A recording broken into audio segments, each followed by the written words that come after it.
Hi guys, welcome to Book Time. My name is Julia. Today I'm going to be doing a haul for August and September. I bought 9 books during the last couple of months.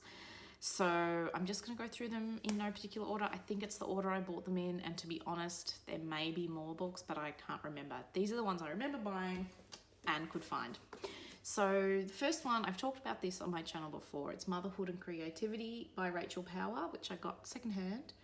And I'd been wanting to read it anyway, so it was a great find. And this is an Australian compilation of interviews with the author Rachel Power and other artists who are also mothers. And I'll leave the video down below where I talk about this in more detail. This was a 4-star read for me. It's really great, and as it said, Motherhood and Creativity, the divided heart. So it's essentially interviews with all these different types of artists, whether it's visual artists, sculptors, dancers, writers, filmmakers, illustrators, musicians, actresses, and how they negotiate being an artist and being a mother, how they manage to find time to work through basically their passion, like their artistic sort of passion and ideas, while also trying to be the best parent they can be. So it was really great for me. As I've mentioned before, it has a lot of really great practical tips because all the women approach it very differently. So there are a whole lot of different strategies for working through your time and finding a balance. I wouldn't say good balance. None of the mums in this book claim to have the perfect work-life balance, but they have some different approaches, but also just how they articulate their feelings around guilt and responsibility for their kids, but also feeling very frustrated if they don't get to work on their art. I found it helpful and encouraging. So that was a good one. That day at the secondhand bookstore, I also picked up this book, Stargazing, Memoirs of a Young Lighthouse Keeper by Peter Hill, who I think is Scottish. No, sorry. He's half Australian, half Scottish, grew up in Glasgow and then worked as a lighthouse keeper for a while. And it's basically his memoir of being a lighthouse keeper. I am very interested in lighthouses, and it's relevant to some of my other writing that I'm doing about lighthouses. So I hadn't heard of this, but I saw it and picked it up. So hopefully I'll get to it soon. Yeah, hopefully it's good. Next one I picked up was actually from a publisher. I've got my bookmark in there. Not a bookmark, it's actually one of my husband's plane tickets. This Taste for Silence by Amanda O'Callaghan, and this is out through the University of Queensland Press. This is an Australian short story collection, and it's shortlisted for the Readings Prize for New Australian Fiction, which I'm currently reading through that shortlist with a few others, Simon, Jacqueline and Natalia. I'll link their channels below. And I have started this, and so far it's really good. It's basically a collection of stories. So far they're realist stories, but they all have a bit of a dark, twisted side to them, and I'm really enjoying them, and the prose is really nice too. So this has sort of been, I guess, an underrated book in the sense it is shortlisted for this prize, but before that it hadn't had heaps of publicity. But it's good, so hopefully I'll be able to report back on it soon once I finish the whole collection. The next one is another short story collection which I have read, A Constant Hum by Alice Bishop, which is out through Text. Also shortlisted for that same prize, the Readings Prize, and this was great. It's a short story collection that's a mix of sort of traditional short stories and microfiction or flash fiction. So some stories are only a sentence long or a paragraph long, and then you get full-length short stories as well. And they all focus on the aftermath of the Black Saturday bushfires, which occurred 10 years ago in Australia, in my home state, and they were really severe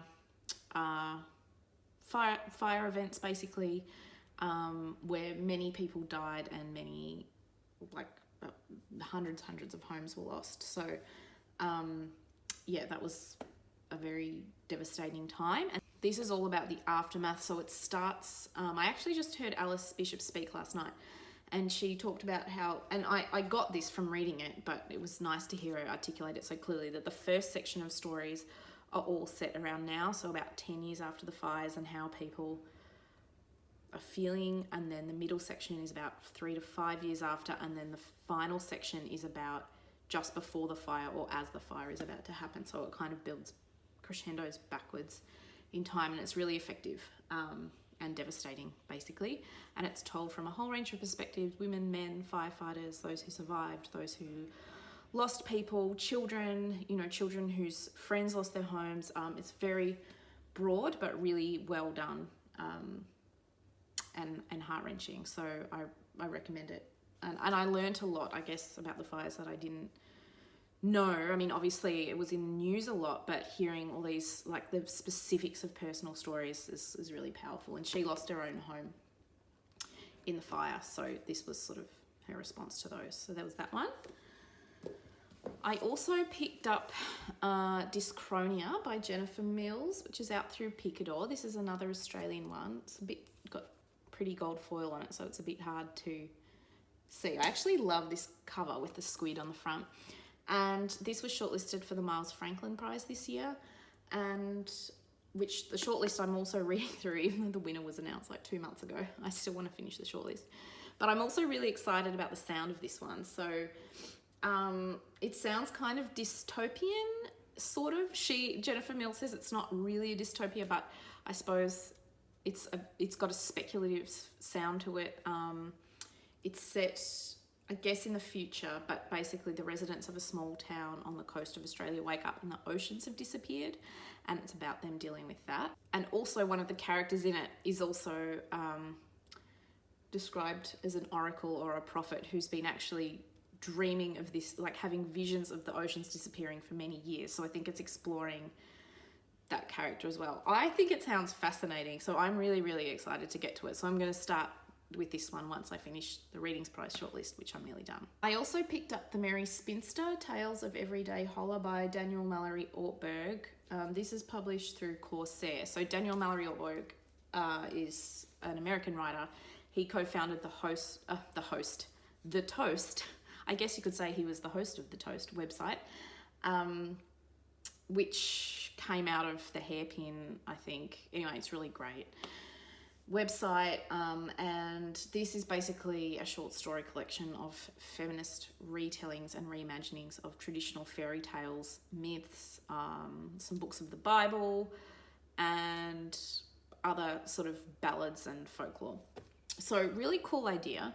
I wouldn't say they're tales of everyday horror. Horror is probably too strong a word. There is an unsettling element to all of them, obviously, because most fairy tales are quite dark. And yeah, it was a bit of a mixed bag, as most short story collections are. So some of them were really inventive retellings that sort of conceptualize the way sex, gender, and family roles work in really interesting and inventive ways, which I found great. But then others were, he does a retelling of The Velveteen Rabbit, which is really cool. Instead of being this sad little bunny toy, he's like this vengeful, murderous, crazed toy, and it's really cool. So that was a good one. Yeah, they were a mixed bag. You know, I think it was like a 2.5 or 3 stars. The good ones are really great. The average ones are kind of average. So yeah, but if you like fairy tale retellings and if you know the source material, I think you'll find it probably stronger. And yeah, I do recommend reading the source material if you pick this one up, because otherwise some of them might be a bit obscure or hard to understand.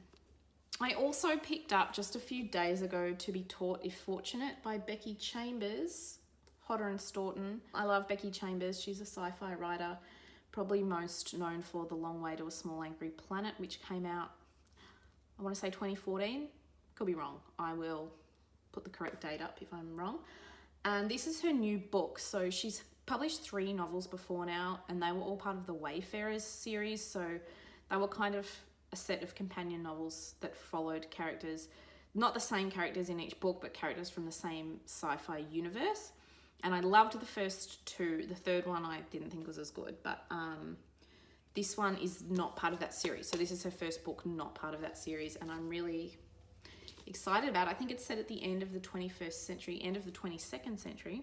I think this is basically about a woman who, at the end of the 22nd century, is on a space flight to explore other planets for human habitation. But the interesting thing is they don't have to terraform the other planets to be able to live on them. they have found a way of letting humans exist on planets that would otherwise be inhabitable through the way that we breathe and eat and stuff. And that's what I've gathered from the blurb. I'm not entirely sure, but it's not very long, and I'm hoping to get to it soon because I really love her books. They're very heartwarming, and they're sort of about, I mean, obviously they're sci-fi, so that she's got really good world building, but she's really interested in relationships and living ethically and diversity, and, you know, sort of imagining a future where like living ethically and living inclusively are possible and, you know, the norm rather than how they are now. So I'm really excited to get to that. So I also picked up City of Angels, or The Overcoat of Dr. Freud, which is by Christa and translated from the German by Damion Searls. It's out through FSG. I haven't read Christa before, but I think this was her final book. Baby's crying. I'll probably be back in 10 years. I am back, not 10 years later, more like 45 minutes later. So that's pretty good. I was talking about Christa. So I think this is like a fictionalized version of a part of her own life. So I think after the Berlin Wall fell down, Christa went back to Berlin and accessed her own Stasi files. And part of that was finding a particular folder that said that she herself had been an informant to the Stasi. However, she had actually no recollection of that happening. So I think this book, she's writing it from LA, and it's her working through, like, did this happen or not? And how could this happen if I don't remember it? And is it made up? I think, I mean, that's what I've just got from the blurb. It sounds really interesting, but it's also a novel. Like it even says, a novel on the cover. So yeah, I think it's like a fictionalized version of her working through this stuff about memory and loss and trauma. And it sounds really interesting. And Berlin, I used to live there, one of my favorite cities. I think it'll be really interesting. So I'm really excited to get to this. I think it might be quite unsettling too. The last one I've got to talk about, I didn't actually purchase. A friend just lent it to me, but I thought it's sort of, I'm going to read it soon. And that's 3 Women by Lisa Taddeo. I probably don't need to say much about this because everyone is reading it on BookTube at the moment. But just in case, I think it's a non-fiction book written by Lisa Taddeo, who followed 3 women and interviewed 3 women and talks about basically their like sexual experience, or I suppose how early sexual experiences and learning about sex in a patriarchal society can shape women and their future sort of sense of self and sexuality in powerful but also negative ways.